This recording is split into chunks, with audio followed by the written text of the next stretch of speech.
मी trading करतो, माझा profit झाला पाहिजे हा मुद्दा बरोबर आहे. पण मी ट्रेड करतो, प्रॉफिट माझाच झाला पाहिजे आणि तो प्रत्येक वेळी झाला पाहिजे हा मुद्दा मात्र चुकीचा आहे. दिवस 9 डिसेंबर. आज मार्केट साइडवेज होतं, आपली रोजची सवय. या कॉल टाका, टार्गेट लावा बाहेर. या कॉल टाका, टार्गेट लावा, नाही जाता एव्हरेज करा, टार्गेट हिट बाहेर. छोटं टार्गेट लावा किंवा स्कॅल्पिंग करा आणि बाहेर पडा. रोजची सवय. आज प्रीमियम वाढतच नव्हतं. मार्केट साइडवेज होतं. प्रॉफिट आज पण झाला. सिमेंट्सने प्रॉफिट दिला, L&Tने प्रॉफिट दिला. प्रॉफिट तर आज आपल्याला HDFCने सुद्धा दिला. ICICIचा पुट सुद्धा चालला.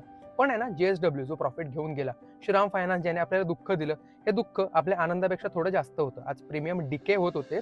प्रीमियम डिके होतात ना, त्यावेळी ते वाढतात कमी आणि खाली येतात जास्त. प्रत्येक वेळी तुम्ही 10% प्रॉफिटेबलमध्ये असाल असं नाही ना, कधीतरी 90% मध्ये सुद्धा असाल. हे 90% किती वेळा थांबायचं हे किंवा किती वेळ थांबायचं हे आपण ठरवलं पाहिजे. अगदी 90% मध्येच नाही, या 10% मध्ये सुद्धा आपण किती वेळा आणि किती वेळ थांबायचं हे सुद्धा आपण ठरवलं पाहिजे. प्रत्येक बॉल खेळायला नसतो. काही बॉल डॉच करायला असतात, काही बॉल प्लेड करायला असतात. फक्त काही बॉलना संधी मिळते, तीच संधी साधायची असते, तो खरा बॅट्समन. बाकी क्रिकेट सगळेच खेळतात.